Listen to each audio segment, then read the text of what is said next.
So I wanted to pose a thought for any vegan and vegetarian, especially those of you who chose to become a vegan or a vegetarian based on moral reasons, for because you're disgusted with animal cruelty, because you think that most treatment of animals by farms and such things are immoral, or that you just are against animal death in general. I want to pose a thought for you, one that's probably counterintuitive at first, but you'll see why in a minute. Hunters, especially responsible hunters, should be your friend. And this is why.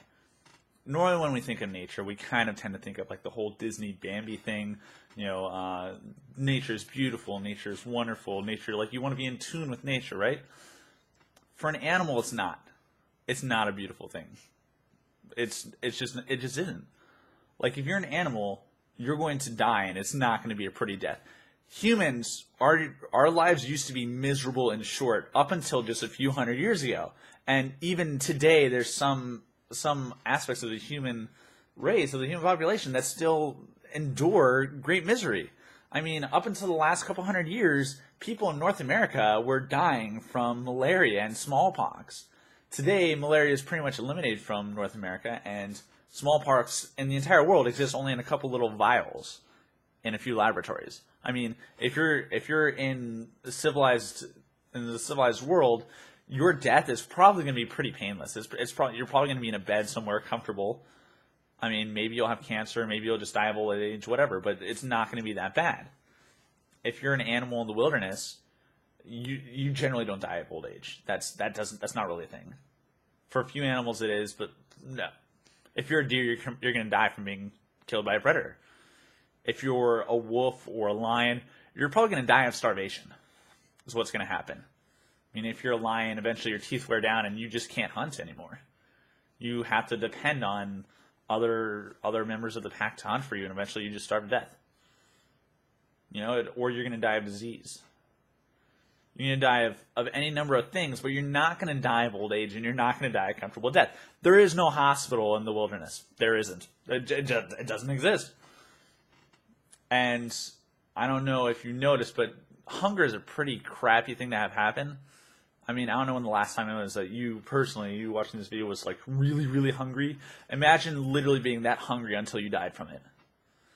Or imagine being a deer that literally gets hunted down and bitten all over, scared for your life, until eventually you get your throat ripped out by some kind of predator, usually a wolf.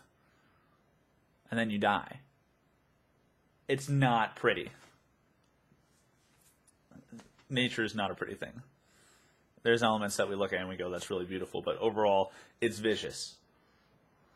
It's the same way that sailors treat the ocean. It's a powerful thing. You don't take it lightly.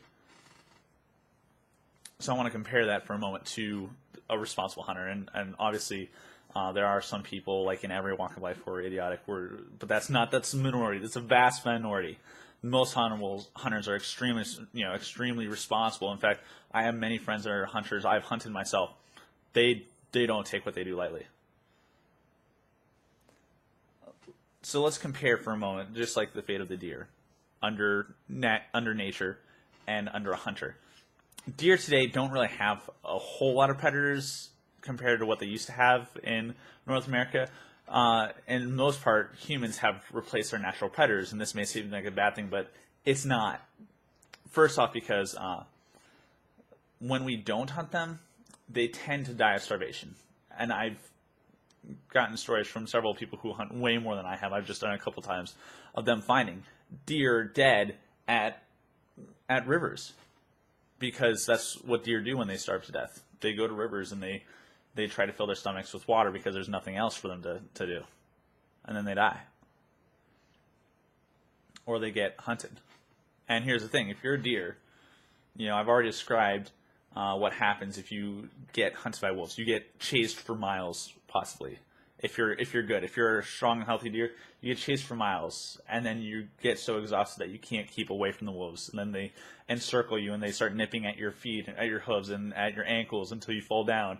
And then they jump on you, and then they rip out your throat, and then you die. While you're alive, they rip out your throat and you die.